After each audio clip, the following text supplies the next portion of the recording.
Hey guys, I answer any questions for you. All right, Bill. Urban, the tight ends seem to have gotten more involved lately. Could you just kind of describe their development this year?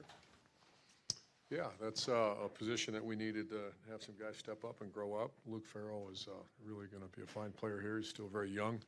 Rashad Berry's dealt with some injuries, and then Jeremy and Jake Hausman are still getting in there and a little bit. But I think Luke's done a very good job.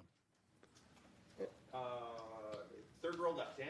Urban, Keandre Jones made a big play on Saturday, but hasn't seemed to field much on defense this year. Has he made a push at all to get on the field, get in that linebacker rotation? I think he has. I think that'd be a good question to ask our defensive coaches. You know, I think I love Keandre. He's on all our special teams, and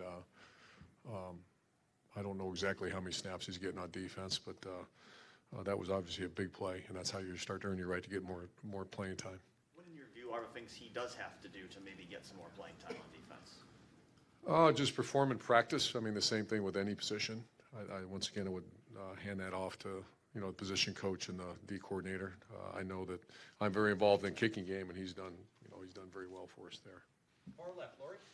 Coach, we talk all the time about the impact of an in-state kid playing their in-state school. So, for instance, when a kid that goes to Indiana has Ohio ties, the impact it has on them. What's the impact when there's an emotional tie for a coach to a school that they're facing? I'm not sure I understand that question. Like when Indiana players come in here and they have an Ohio tie, there's a little extra adrenaline. They always seem to have a little extra in their step. So, for instance, with D'Antonio coming back, he's got those Ohio State ties. What impact does that have on a coach when they have an emotional tie to a school? I don't know. You'd have to ask him. I have no idea. I'm sure there's some, but they're worried about their team, and most coaches worry about one thing, and that's that their players and their team. Front row right, Austin. Urban, you've been asked a lot about Michael Jordan. I just wanted to see if this assessment is fair. Last week it seemed like snaps were a little slow or low, and so much of your offense is based on timing with those jet sweeps and all that. Is there concern still about the snapping? I know injuries have been part of it, but how do you evaluate that part of his game? Yeah, it was a little inconsistent last week. That's something we work on. He's been pretty consistent throughout the year. Early on, I think he struggled a little bit, but it's first time playing there, but we're weak, whatever it is. But overall, the last 5-6 games, he's done well. There was a little bit sporadic last week, but just work on it and get better. And with Brady Taylor or Brandon Bowen, I think they've been working back in practice.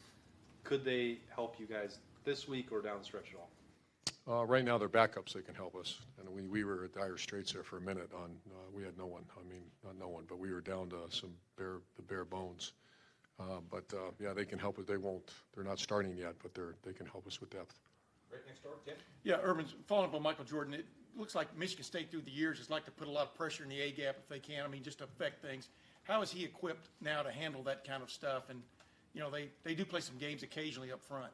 Yeah, their number one pressure is the internal pressure that they've done for years, and that's right where it's going between the guards and center. And, we're big, strong, physical guys in there with Knox and Malcolm and Michael Jordan, and we're working hard at it. They've gotten better. Michael Jordan's got better and better throughout the year for a first-time starter there. And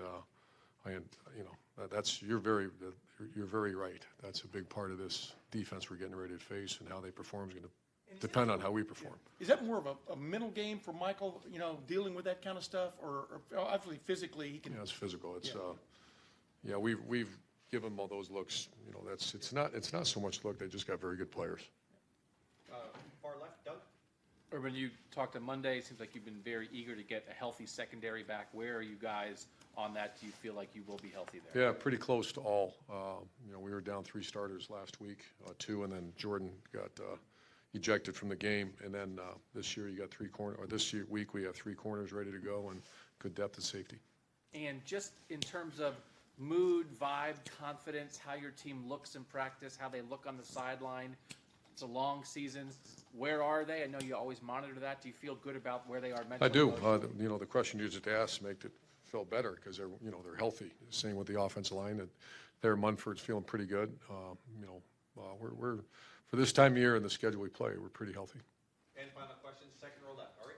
Robert, I asked you yesterday on the call about Tate Martell. I don't want to belabor the point because he's a backup quarterback, but he said he was frustrated, but in a positive way. And I thought that was kind of an interesting way to put it. Does that just mean he's driven to try to get on the field, but is expressing that? Yeah, I've always, players that are frustrated that want to play, that's a good thing. It's the players aren't real anxious to get in there and contribute to a team. And so, I remember a week ago, people were asking the frustration of the tailbacks, and they were frustrated. And it's not like they're, throwing helmets across the room or something. They just want the ball. That's what they came here for. Tate Martell wants to play.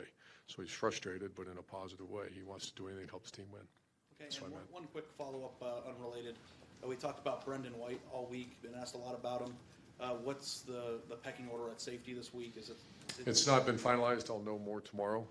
We'll have a staff meeting tomorrow, and I'll get the rundown.